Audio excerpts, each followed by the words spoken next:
We're diving right into games 3 and 4 of a recent Modern prelim that I played. Fully heads up, I'm 0-2 going into this, and I'm really trying to bring it back. Show you some mental fortitude can get there, and some insane draws can do so as well. So let's see if we can't have a little bit of mill magic bring us back. Round 3, game 1, we open up with a pretty solid hand. It's all blue, but I can go Crab and a Spell Pierce and do a lot of things. So let's see if we can't make this work. Opponent goes Forest Pass, which is interesting. I don't know what deck opens like that, but I have Spell Pierce, so I'm gonna play on my Crab. They actually subtlety this, so I'm like, okay, this is like Rhinos, probably, right? So what other deck is going to subtlety you and then actually piss off a kind of Lorien Revealed and then ice you at the end of that? So regardless, we get to then move on to our turn, land, pass, and then all the good stuff happens with the ice tapping us out, but I still have Spell Pierce. I play on my Crab that I put to the top. I mill them out some more. Eventually I have to enable like a Drown or my Jace to draw me some cards. So let's see if I can't bring them to the mile here. Now, they haven't put up Rhinos onto the stack yet, which is good. A common way to beat mill is actually put Rhinos onto the stack early, and that way my Extirpates or Surgicals have less value. Now, I'm going to let them find their Crashing Footfalls, then Spell Pierce them. That's the key. Let them reveal as much as they can, then the Shardless Agent resolves, and we are kind of Gucci from there. Now, here's where I start thinking, do I Field of Ruin them? Do I actually play my Snow Covered or do whatever? But I think we actually just play Jace. We uptick on the agent. If they go Rhinos, I think we're generally okay. This Jace is going to be doing a lot, and I can mill them for a lot, draw some next turn. So they're actually just going to go for the play here. They're going to Violent Outburst, Crashing Footfalls, and that's perfectly fine. I have an active Jace at 6, which is a lot of damage here. Now, I will admit, I kind of mis-sequenced this a little bit. There was a better way I could have done this. I fetched Shock. Now, they're at 19 cards. I'm -3, but then honestly, I probably should have just, like, in response to that draw trigger, like, drawn 3 cards off the Visions. Then I would have been able to get some stuff going, maybe finding another Archive Trap, but ultimately that's what I'm trying to do. I'm trying to find more Archive Traps, end the game right there, but I can only Archive Trap them once. One more would have been exactly lethal, but honestly, there's almost no way we're losing this. With double counter into a Tasha's next turn, come on. Let's be so for real. I'm not going to block because those are actually going at my life for some reason. I don't know why they didn't go after killing Jace, but they see the land. Let's go to game 2. Going into this one, I have to expect this deck to bring in a full play set of Endurance. It's hyper interactive and it's got a lot of ways to stop you. Now, they do what's correct here. They kind of put the Crashing Footfalls up on the little timey-wimey nonsense. Counters coming down. It will be cast in 4 turns. So we decide to Preordain, get some cards back into our hand. I find myself a Spell Pierce, and what we're going to do is we're just going to hold that up. Now I'm going to Preordain again. I'm going to put an Archive Trap to the top because I see a fetch. I want some value because I have a Drown in hand. I want to try and enable that, and that way if I play my Soul Guide Lantern, I can ping something out and not have to be worried about it. They're going to force that. That's great, actually. On it, like, that's perfectly fine to me because that means that's less resources in their hand. Now they got a Ketria, they have a Stomping Grounds and a Forest. They are playing a lot more basics than I thought, and we'll kind of see that in a little bit. But I decided to play land, pass. I can hold up Drown, I can hold up Spell Pierce if they decide to go for their combo here. Now, Mutavault gets played at the end of my turn. I'm going to cycle a Fractured Sanity and wait for them to make some moves. I'm going to go to draw a card. They do nothing. So on my turn, I'm going to play a Watery Grave, and I actually play the Soul Guide Lantern here, ping out one of my own lands because they're at 7. If I was to draw like an Archive Trap, they'd be exactly at 20, and then my Jace could go off a little bit. Now I Polluted Delta here, and they hit me with the Tashanas. This card is actually like really insane and really good. Now, whether or not this was a good play or not, I'll let you in the comment section down below let me know, because ultimately, because this fetch line trigger gets kind of resolved here, I don't have the ability to hard counter this Crashing Footfalls. I can only tax them on it a little bit with the Spell Pierce. Ultimately, I think it's worth it. They have the 3 mana. If they have like something like the hard counter spell, then sure, but really I don't think I can cast into that. Now, that's also potentially another misplay. I probably should just be wearing out the amount of counter spells in their hand, but decide, you know what, Otawara bounce one of the Rhinos is probably good enough. Stem some of the bleeding. If I draw like a Fatal Push or something, then I can get into some counter spell wars with like Jace resolves, and then into the Fatal Push will. So I play out my Polluted Delta, I play out my Jace, and then that actually ends up working out here, but I plus, and they have another Tashanas. Now, Tashanas, as I mentioned first, card is really good, and I'm just now learning, reading the card explains the card, that the ability on my Planeswalker, they stay deactivated as long as Tasha is there. And I'm like, oh, okay, if they got 1 card in hand, it's probably a counter spell. I'm down to 2. I'm going to fetch down to 1 just to thin out my deck, draw out some more cards because I need to be finding removal spells. And I guess I find an archive trap, which isn't really what I want, but okay. I cycle with my Fractured Sanity, find myself a fetch land here with the Preordain. I'm going to bottom both, find a fetch land. There you go. And we can bring it back in game 3. Let's do it again. Like I said, a comeback is in the works. I have to mull to 6, but we can make this hand work. Just, with some opportune draws. Okay, we got an archive trap, got some fatal push action. Who says I can't draw into the good stuff? Now, when it comes to them, they just play land tap, which is great. I like that. I don't like any action whatsoever in the early turns here. I get both of my crab triggers out, and at this point, I'm praying. Not gonna lie, folks. I'm waiting on my 3rd land. I really need that 3rd land. So let's see what ultimately happens from our opponent here. I find myself an extirpate, which actually is pretty dang good, because now what I can do is potentially hit their crashing footfalls, potentially hit their endurance. Now I decided to do nothing because I'm like, if they go to combo, I can at least make them like spend like a resource to do that. But in this case, they, I get out my landfall trigger, they Tashanas, and Tashana's one of my crabs, which is fine. At least it's not like my Field of Ruin or something. I play my other Ruin crab, and at this point, I'm like, all right, they're tapped out. Let me just go for it now. All right, I have 2 endurances out, and at this point, if they endurance me, whatever. I have like triple crab out. They need to work with that.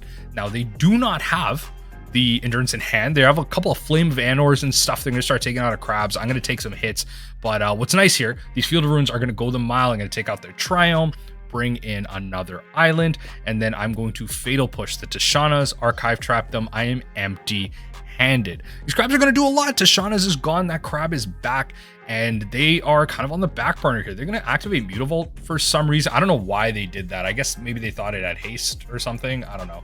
Regardless, one of my crabs is gone. I'm going to keep fetching. Thankfully, I grabbed that fetch line. I'm actually going to grab the Mutavault here because I was like, okay, they probably have another basic, right? As I was mentioning last game. And then they ended up having it. They had 3 cards left. They draw to nothing. That is the game. We are 1-2. Let's see if we can't get that 2-2 to prize out in round 4. This game actually starts off like rather insane. I am on the play, but my mana base is not ideal. In this case, like obviously hindsight's 2020. I probably should have just preordained, but I'm getting greedy. I got crabs, I got lands. Now they go into Amulet of Vigor. So I'm like, okay, this is going to be a good matchup. I just have to hope to not get turn 2'd. Let's see what happens with that. Now, I find myself with the Field of Ruin. I think that was ultimately the trap here. If I didn't draw that Field of Ruin, I definitely would have preordained, try and find a blue swords, held up Spell Pierce. But, oh, does our opponent get to spin their wheels? Double Amulets into the Selesnya Sanctuary. Okay, we go. We're about to get turn 2. Now, Explore, that's the 6th mana, and I'm like, yeah, this is just spelling it out. I have to make my opponent have it, though, ultimately, right? They can't scare me with this. So they're going to play Dryad of the Elysian Grove. They're just going to maximize everything that they can do. They're going to get themselves ultimately to 7 mana here. They're then going to go cast the Summoner's Pact to get the prime time, and then they go to cast it, and I'm like, yeah, this is just whatever, all right? Like, there's so many opportunities to mess up, but I'm just not going to go through this. I don't think I lived through this with 4 cards left in hand. Let's go to game 2. I promise you I'm going to bring this back, all right? Now, with Drown in a Field of Ruin, I'm going to bring this back, all right? Darkslick Shores to start things off. I think that's generally a mistake here. I probably should have just started off with the Oboro. They play the Engineered Explosives out, so I'm like, all right, I'm not going to play the other crab. I have a second crab as well, which is great. If I can bait out that EE somehow, that's going to be fantastic. Now, if you notice on the top left-hand side, they actually brought in just straight up like their whole sideboard. I think like minus like 1 card. I think that's the math on that. But regardless, the Simic Growth Chamber comes down, which is going to be great. That's going to be a fantastic way for us to punish with kind of punish lands with the Field of Ruin. And I think they probably at this point, like once I Field of Ruin their Simic Growth Chamber away, I think I can get them to like pounce on that Engineered Explosive. The crab is getting, just getting like so much value. 1 endurance is gone, notably. That is going to be important to understand like how many endurances they have. And if I can force a game 3, what I have to look out for. Engineered Explosives gets popped, which is fine. I have plenty of crabs. I have plenty of options. And I'm going to go to my turn where I go to untap, and I managed to draw myself something interesting here, an extirpate. Okay, do I hit the endurance? Do I hit the 1 ring for numbers? What do I end up doing here? I mean, don't exactly find what I need. I have the prime times, so I will admit that. So I'm like, okay, if I take the prime times, I can beat Endurance because I'm so far ahead. They don't really have much removal. They have a Lotus Field, by the way. Check that out. That's just a really cool random piece. But regardless, the Primeval Titans are gone. So they're like insta-win conditions are just done. They do play the Dryad, so I'm like, okay, Valakut is a legitimate thing to be concerned with, but if they're going to Lotus Field, that's like so far in the future. I managed to untap and actually find myself a black source, which is fantastic. That means I can double drown. And so I shock in that Watery Grave, and I go to kill that Dryad of the Elysian Grove. I build them for 6 more, and honestly, those 15 cards are being felt. Right now, they would actually be at like 22 cards left in library, which is a lot more threatening than, you know, half their deck, like 36. They're going to explore, they're going to play more lands, and they're going to use that mana to create a little construct token. Little Urza construct token, but I'm fine with that. That's not a clock. I'm at 18 life. I'm really worried about like Valakut's coming down, Cultivator Colossuses, or like, well, they have one more One Ring, but like really like Endurances copies 2 or 3. I just don't know how many they have. Or I lied here. I did extirpate. I will reveal that if you weren't paying attention, there are 2 total Endurances. There's 1 more left in deck. So that's really all I have to worry about. So the graveyard is on the side here. I can't seem to find that Endurance, and that's the last thing I have to worry about. So I have to be really diligent with how I use this Drawn on the Loch, how I use its value, and how I make up for it. Now, what I'm going to do on my turn is this Urgot Saga is about to pop. I'm actually going to return Oboro to my hand because there's an opportunity where they actually just hit me with a Pithing Needle, and then my Oboro loses value. I need to be able to use this Oboro as much as possible to maximize on these crab triggers, which are keeping me so far ahead. They create themselves a construct token, bring me down to 14 after a swing, and that's fine. I have to be able to kind of beat this. Again, being diligent with what I actually need to wipe out with the Drawn on the Loch. I don't need to kill anything until later. Now, what I decided to do here is just play out the Oboro, mill them for some cards, and they Summoner's Pact in response, which is perfectly fine. I don't know why they're doing this right now. They're going to hit the Endurance, right? Again, folks, that is the last Endurance in their deck. I guess they're getting pretty low and they're getting kind of scared here. So this is it. I'm just going to counter the Endurance. Do you have the counterspell? No. So I think I just win the game here. That's it. They're going to have to pay out for the Summoner's Pact. They kind of mistap a little bit here. They're like, oh, I can hit the Simic and the Forest. Like, no, you gotta use the Lotus Field and the Forest itself. You can't tap out that way. And at least on my side, I have a snow-covered island coming down the way, but I'm going to be taking some damage here. So 6 damage all the way down to 8, and that's going to hurt, right? If I have to fetch, that's going to be problematic. They have 3 cards left in hand.